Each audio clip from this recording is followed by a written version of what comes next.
Dear brothers and sisters in the Lord, ప్రభునందు ప్రియమైన సహోదర సహోదరులారా, today's verse for our meditation is taken from Psalm 111 verse 9. ఈ దినము మన ధ్యానం కొరకే తీసుకున్నటువంటి వచనము 111వ కీర్తన 9వ వచనం. Holy and reverend is his name. ఆయన నామము పరిశుద్ధమైనది, పూజింపదగినది. This verse highlights God's incredible act of redemption for his people. ఈ యొక్క వచనము దేవుని యొక్క కార్యం, అంటే తన యొక్క ప్రజలను విమోచించే విషయంలో ఉన్న తన కార్యాన్ని తెలియజేస్తా ఉంది. The term redemption refers to God's rescuing or freeing or delivering those who belongs to him. ఎవరైతే ఆయనకు చెందినటువంటి వారో తన ప్రజలను వారిని విమోచించేటువంటి కార్యం, విమోచనను గురించి మాట్లాడుతూ ఉన్నాడు. God rescuing, freeing and delivering them. దేవుడు వారిని స్వతంత్రులుగా చేయటము, రక్షించటము, విమోచించటము.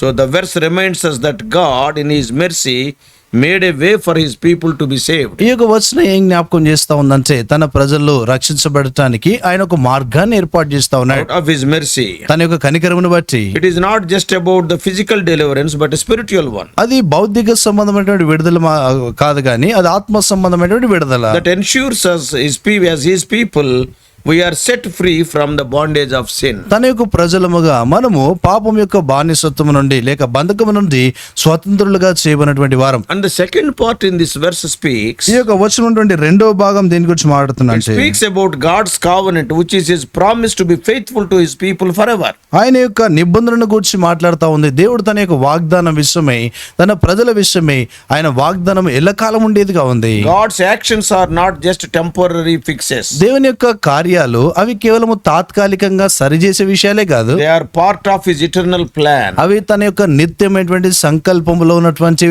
ప్రణాళికలు. So the verse closes by declaring that God's name is holy and awesome. ఈ యొక్క వచనం ఎలాగో ముగించబడుతుందంటే దేవుని యొక్క నామం అది పరిశుద్ధమైంది, తర్వాత పూజింపదగినది అని So this underscores the reverence he deserves because of who he is and what he has done. ఆయన ఏమై ఉన్నాడో, ఆయన ఏం చేస్తూ వచ్చాడో దాన్ని బట్టి ఆయనను గౌరవించి పూజించదగినటువంటి నామం అది. For the people of Israel, ఇశ్రాయేలు ప్రజల కొరకై this verse would have been a powerful reminder of God's faithfulness throughout their history. ఈ యొక్క వచనము తమ యొక్క చరిత్ర అంతటిలో కూడా దేవుని యొక్క విశ్వాస్యత ఎంత గొప్పదో వారికి జ్ఞాపకం The చేయబడుతుంది. most significant act of redemption they experienced was God delivering them from the slavery of Egypt. దేవుడు ఐగుప్తు యొక్క బానిసత్వం నుండి విడిపించుట అనేటువంటి వారు ఆ యొక్క విడుదలను బట్టి ఎంతో చక్కని, ఎంతో ఉన్నతమైనటువంటి ఆ యొక్క విమోచనను వారు అనుభవించారు. God's greatest act of redemption in their lives is they are redeemed from the slavery of Egypt. దేవుడు వారి జీవితాల్లో జరిగించిన గొప్ప విమోచన కార్యం ఏంటంటే ఐగుప్తు నుండి వారు విడుదల పొందుట. Through Moses, God freed them. దేవుడు మోషే ద్వారా వారిని స్వతంత్రులుగా God చేశాడు. led them through the Red Sea. దేవుడు వారిని ఎర్ర సముద్రం గుండా He నడిపించినాడు. provided their needs during their wilderness journey. వారి యొక్క అరణ్య యాత్రలో వారికి కావలసిన అక్కర్లు తీర్చాడు. Why?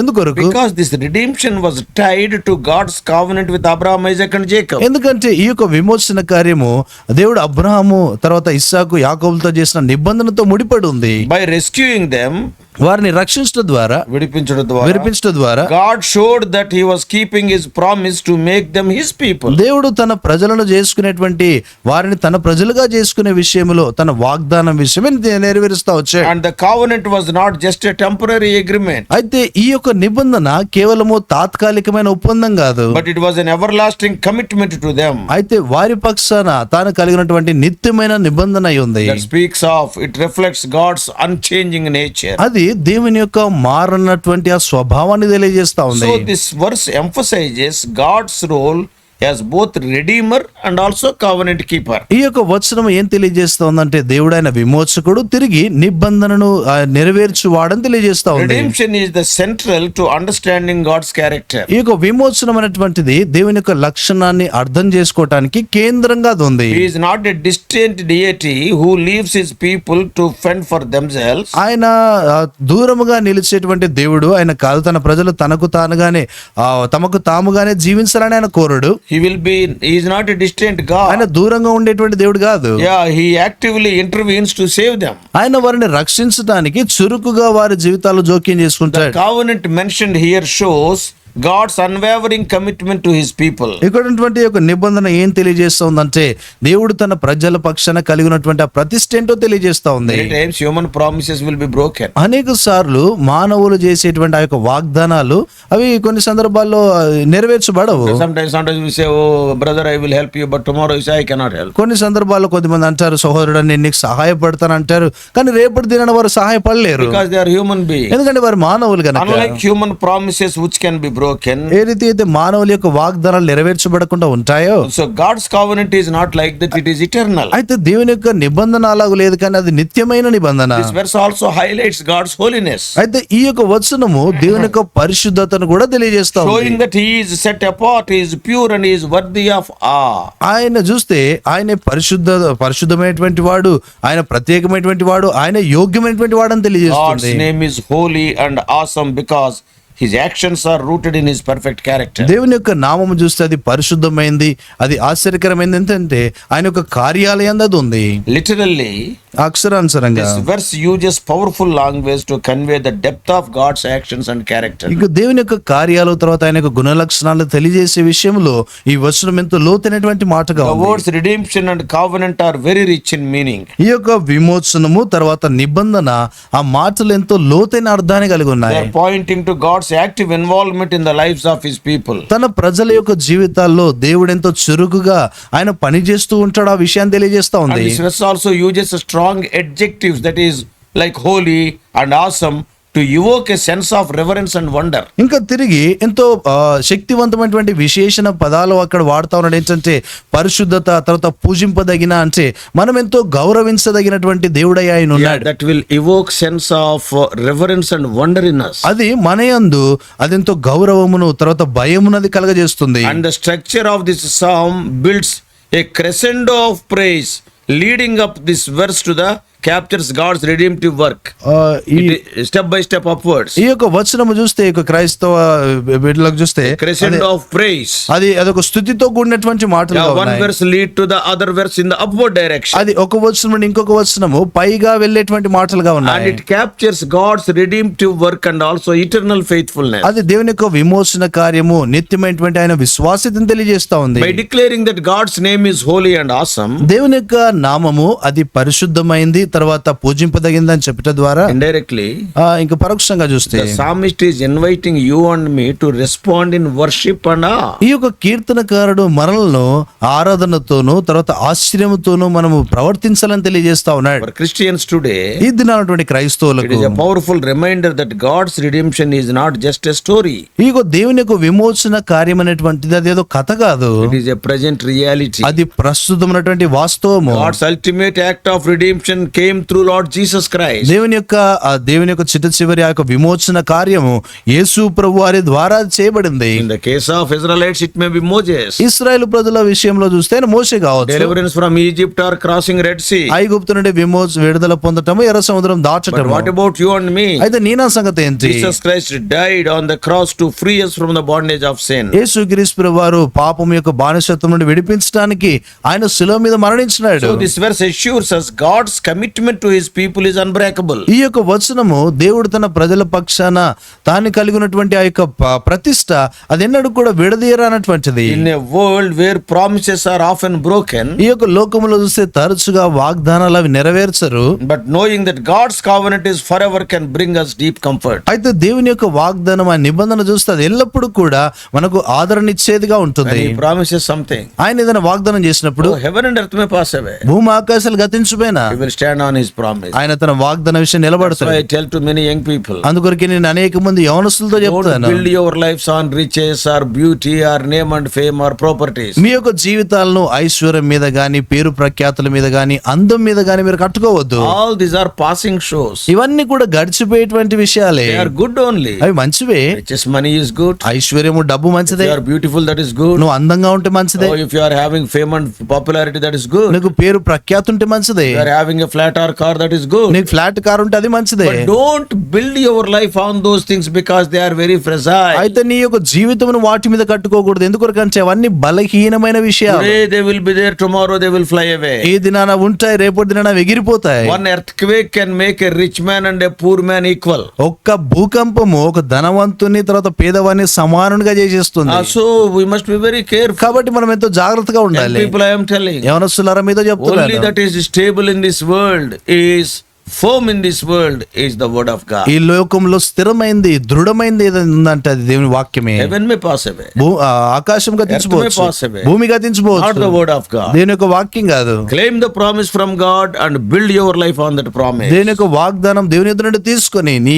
ఆ దేవుని వాగ్దానం పైన జీవితాన్ని కట్టుకో. We can trust that God's love and faithfulness will never fail. దేవుని యందు, దేవుని ప్రేమ యందు, ఆయన విశ్వాస యందు నమ్మిక ఉంచితే అది ఎన్నడూ కూడా మనం No తప్పిపోయేట్లేదు. matter what we face in life. ఈ లోకంలో మనం ఏది ఎదుర్కొన్నా కూడా So this verse shows that God's holiness is not distant and harsh, ఈ యొక్క but వచనం is deeply connected to His love. ఈ యొక్క వచనం మనకి ఏం చూపిస్తుంది అంటే దేవుని యొక్క ప్రేమ, ఆయన యొక్క పరిశుద్ధత అది ఎంతో దూరంగా ఉండేది కాదు, అది మనకి ఎంతో సమీపంగా ఉండేది. It is deeply connected to His love. ఆయన తన ప్రేమతో కూడా అది లోతుగా అది సంబంధించింది. God is holy, దేవుడు పరిశుద్ధుడు, but He will not behave harshly. With love only He will behave. అయితే దేవుడు ఎంతో కఠినంగానే ప్రవర్తించడు, ప్రేమతోనే ప్రవర్తిస్తాడు. God's act of redemption is motivated by His love for His people. దేవుని యొక్క విమోచన కార్యము చూస్తే తన యొక్క ప్రజల పక్షాన అది ఎంతో పురికొల్పినటువంటి పనిగా It is ఉంటుంది. linked with love. అది ప్రేమతో కూడా సంబంధించింది. Why He has gone to the cross? ఎందుకు ఆయన శిలువ మీదకి It వెళ్ళాడు? is not out of His duty. అదేదో పనిని బట్టి కాదు, బాధ్యత అనుకుని బాధ్యత అనుకొని కాదు, వెళ్ళాలి కనుక వెళ్ళాడని కాదు. వెళ్ళాలనుకొని వెళ్ళినట్టు కాదు, No, not like that. అలా కాదు, But out of love. తన ప్రేమను బట్టి. God so loved the world. దేవుడు లోకమును ఎంతో He ప్రేమించినాడు, gave His only begotten Son. తన ప్రియకుమారుని అనుగ్రహించినాడు.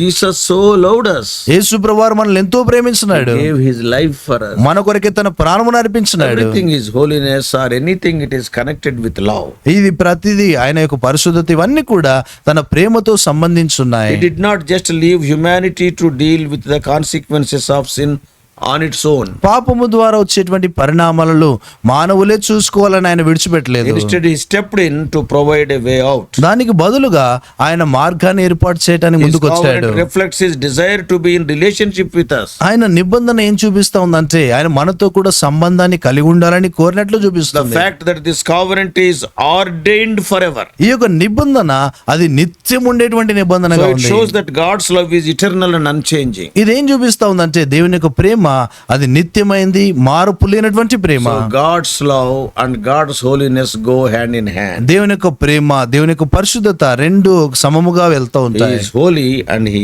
acts out of perfect love. ఆయన పరిశుద్ధుడు, ఆయన పరిపూర్ణ ప్రేమ చేత ప్రవర్తిస్తూ ఉంటాడు. And Jesus Christ is the ultimate fulfillment of this verse. యేసుక్రీస్తు ప్రభువారు ఆయనే ఈ యొక్క మాట వాగ్దానం యొక్క నెరవేర్పై ఉన్నాడు. While God redeemed Israel from the slavery of Egypt, దేవుడు ఇశ్రాయేల్ ప్రజలను ఐగుప్తు బానిసత్వం నుండి విడిపించినప్పుడు విడిపించినట్టు Jesus came to redeem humanity from the slavery of sin. యేసుక్రీస్తు ప్రభువారు పాపం యొక్క బానిసత్వం నుండి మానవులను విడిపించడానికి ఆయన వచ్చాడు. Ephesians 1:7 tells us, ఎఫెసీయులకు రాసిన పత్రిక 1:7 చెప్పబడింది,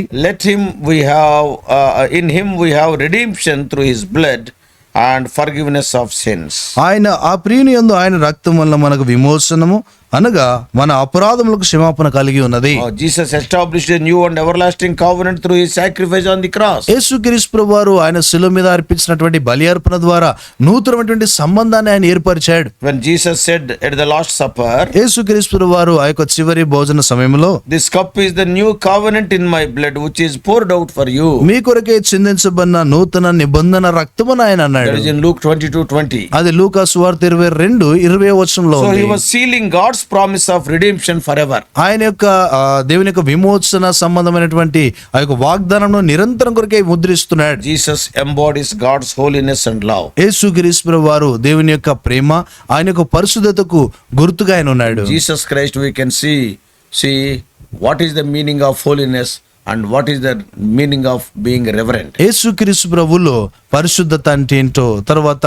గౌరవింపదగినటువంటి వాడంటే, పూజింపదగిన వాడంటే ఎలాగుంటాడో ఆ సంగతి ఆయన యందు మనం చూడగలము. We have to understand all these things. మనం ఈ సంగతులను గ్రహించాలి. Then with reverence we can worship him. అప్పుడు ఎంతో గౌరవంతో దేవుని మనం So ఆరాధించగలుగుతాం. today being the Lord's day, ఇది నా ప్రభు దినం గనక and we will go to the house of God మనం ప్రభు ఇంటికి వెళ్తాము. because he is holy ఆయన పరిశుద్ధుడు, and also he is worthy of reverence. ఆయన పూజింపదగినటువంటి వాడు. Let us go and worship the Lord. మనం ప్రభుని వెళ్ళి ప్రభుని ఆరాధిస్తాం. Let us pray. ప్రార్థన చేసుకుంటాం. Loving heavenly Father, ప్రేమగల పలుకున్న మా our తండ్రి, gracious God, మా కృపగలిగిన దేవా, the psalmist is writing, you are holy and you are reverent. ప్రభా కీర్తనకాడు రాస్తూ ఉన్నాడు, ప్రభా నువ్వు పరిశుద్ధుడు, పూజింపదగిన వాడు. None of us are reverent, O Lord. ప్రభా మేము ఎవరం కూడా పూజింపదగిన వారం కాదు. But O Lord, you are the only one who is reverent. That is the word used in the Bible. తన బైబిల్ గ్రంథంలో రాయబడినటువంటి మాట, ప్రభా నీవే కేవలము పూజింపదగిన వాడు. Help us to go to thy house. ప్రభా నీ ఇంటికి వెళ్ళినట్లు సహాయపడండి. Worship you, O Lord. నిన్ను ఆరాధించినట్లు Help us to సహాయపడండి. worship you not with our lips but in spirit and in truth. తండ్రి మా పెదవుల ద్వారా నేను ఆరాధించట కాకుండా ప్రభా మా ఆత్మతో సత్యంతో నిన్ను ఆరాధించినట్లు సహాయపడండి. Many of us are lethargic in going to the house of God. తండ్రి ఇది నీ యొక్క ఇంటికి వెళ్లే విషయంలో అనేకులు మేము సోమరులుగా ఉంటాము. We will not go on time. తండ్రి సకాలంలో వెళ్ళము. O Lord, take away this bad habit from our life. తండ్రి మా జీవితాల్లో నుండి ఈ యొక్క చెడు అలవాటు తొలగించండి. Some of us, we will not stay till the end of the meeting. మాలో కొందరము తండ్రి మరి ఈ యొక్క కూడిక అంతం వరకు ఉండము. O Lord, you are a holy God. ప్రభా నువ్వు పరిశుద్ధుడైన You are దేవుడు, worthy of all our reverence. మా యొక్క సమస్తమైనటువంటి పూజకు నువ్వు అర్హుడవు. Knowing these qualities of you, O Lord, help us to be, O Lord, very respectful, O Lord, in thy presence. తండ్రి నీ యొక్క గుణ లక్షణాలన్నీ కూడా ఎరిగినటువంటి వారమై నీ సన్నిధిలో నిన్ను ఎంతో గౌరవించే వారంగా మమ్మల్ని ఉంచండి. Some of us, we will go to the house of God, but we will be seeing and sending messages through cell phone like that. తండ్రి మాలో కొందరు మందిరానికి వెళ్ళి కూడా ఫోన్ ద్వారా కొన్ని మెసేజ్లు అవి పంపించుకుంటూ ఉంటాం. That is not showing reverence. అది గౌరవించటం కాదు. Help us to learn, O Lord, these things in a smaller way. తండ్రి ఎంతో విధానంలో తండ్రి మేము ఈ సంగతులు నేర్చుకున్నట్టు సహాయపడండి. In Jesus' precious name we pray. యేసు ప్రభువు అమూల్య నామమున ప్రార్థించి వేడుకుంటున్నాం మా తండ్రి. ఆమేన్. God bless you all. Please subscribe for more spiritual messages to the YouTube channel John Victor Telugu Messages.